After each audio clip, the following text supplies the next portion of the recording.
বিদেশ সফরে রয়েছেন দেশের প্রধানমন্ত্রী নরেন্দ্র মোদী। এবার ইতালি সফরে গেলেন প্রধানমন্ত্রী, আর সেখানেই ইতালির প্রেসিডেন্ট উষ্ণ অভ্যর্থনা জানান দেশের প্রধানমন্ত্রীকে।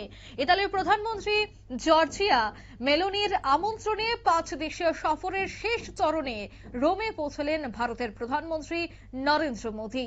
জানা গেছে, রোমে পৌঁছানোর পর ইতালির প্রধানমন্ত্রী তাকে অত্যন্ত উষ্ণ অভ্যর্থনা জানান।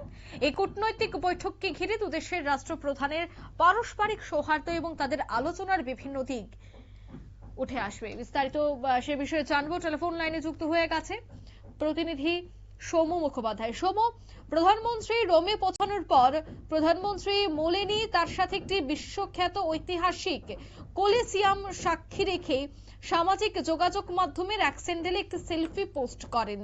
অন্যদিকে এই ছবি শেয়ার করে মেলেনির ক্যাপশনে লিখেছেন, welcome to Rome my friend. এই ক্যাপশনের সাথে এই সফর কতটা গুরুত্বপূর্ণ? দেখো, ইতালির প্রধানমন্ত্রী জর্জিয়া মেলোনির সাথে ভারতের প্রধানমন্ত্রী নরেন্দ্র মোদীর সম্পর্কের কথা গোটা বিশ্ব জানে এবং বিভিন্ন সময় সেই সম্পর্ক নিয়ে রাজনৈতিক মহলে নানা চর্চাও হয়। একাধিকবার জর্জিয়া মেলোনির সাথে প্রধানমন্ত্রী নরেন্দ্র মোদীকে কোষ মেজাজে কথোপকথন করতে দেখা গেছে, তাদেরকে সেলফি তুলতে দেখা গেছে। সেই একই ছবি ধরা পড়লো নতুন করে, যেটা দেখা গেছে যে বিশ্ববিখ্যাত যে রোমের কলোসিয়াম আছে তার সামনে দাঁড়িয়ে নরেন্দ্র মোদীর সাথে সেলফি তুলেছেন জর্জিয়া মেলোনি এবং এই সেলফিটি তিনি পোস্টও করেছেন সোশ্যাল মিডিয়ায়।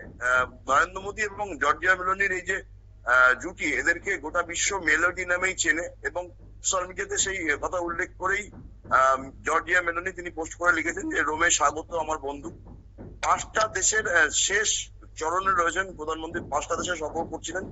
একদম শেষ সফরে তিনি ইটালি গিয়ে পৌঁছলেন এবং ইটালি পৌঁছানোর পরেই তাকে বিমানবন্দরে স্বাগত জানান ইটালির বৈদেশিক সম্পর্ক মন্ত্রী এবং উপপ্রধানমন্ত্রী অ্যান্টনিও তাজানি। এবং এরপরেই জর্জিয়া মেলোনির সাথে প্রধানমন্ত্রী নরেন্দ্র মোদী সাক্ষাৎ হয়।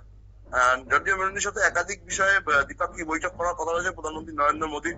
পাশাপাশি ইটালির প্রেসিডেন্ট সার্গিও মাট্টারেলার সঙ্গেও বৈঠক করার কথা রয়েছে। দুদেশের কূটনৈতিক সম্পর্ক আরো কিভাবে মজবুত করা যায় তা নিয়ে দুই রাষ্ট্রনেতা আলোচনা করবেন বলেই জানা গেছে। তবে ইতিমধ্যেই নরেন্দ্র মোদীর সাথে জর্জিয়া মেলোনির যে ছবিটি সোশ্যাল মিডিয়ায় পোস্ট হয়েছিল, সেটি কিন্তু একটি সোশ্যাল মিডিয়ায় সেন্সেশনাল ছবি হিসেবে পরিচিত হয়ে গেছে। ইতিমধ্যেই 15 লক্ষর বেশি ভিউ হয়ে গেছে ছবিটা। অসংখ্য লাইক এবং কমেন্টের বন্যা বুঝিয়ে দিচ্ছে যে আন্তর্জাতিক মহলে এই জুটিটা কতটা বেশি জনপ্রিয়। এবং এই মেলোনি নিজেই সেই কথাটা উল্লেখ করেছেন নিজের পোস্টে। পরিষ্কার তিনি সেলফি তুলে পোস্টে লিখেছেন যে hello from the melody team. এর পাশাপাশি যেটা জানা যাচ্ছে যে ইটালির সাথে একাধিক বিষয় নিয়ে চুক্তি হওয়ার কথা রয়েছে। সেই সঙ্গে জর্জিয়া মেলোনি যে স্মৃতি কথা লিখেছেন যে বইটা, তার ভারতীয় সংস্করণের ভূমিকাও নরেন্দ্র মোদী লিখেছেন, সেই বিষয়টিও নরেন্দ্র মোদী উল্লেখ করেন এবং তিনি জানান যে নরেন্দ্র মেলোনির বইটির ভূমিকা লিখতে পেরে তিনি অত্যন্ত সম্মানিত বোধ করছেন এবং আগামী দিনে ইতালির সাথে ভারতের সম্পর্ক আরো দৃঢ় হবে বলেই তিনি আশা প্রকাশ করেছেন।